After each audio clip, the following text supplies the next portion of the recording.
जब शाह साहब इस वक्त मौजूद हैं उनसे पूछते हैं कि अगर जो आपका मैंडेट है वो चोरी हुआ तब पीटीआई का रवैया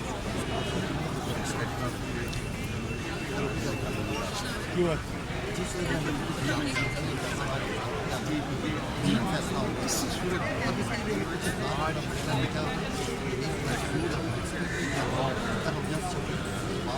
और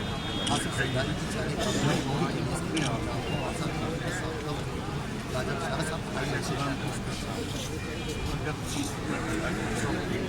तो मज़ीद हमारी तो आज जिम्मेदारी का मुद्दा है एक जरूरी प्रोसेस जो है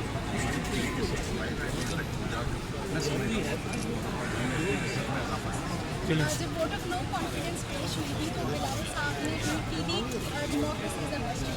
तो अभी वो भी पीडीएम का हिस्सा है, लेकिन पीडीएम की तरफ से जिस तरह के बयान आ रहे हैं तो आप क्या कहेंगे वो स्टेटमेंट में कितनी सच्चाई है? मैंने पहले भी बात की है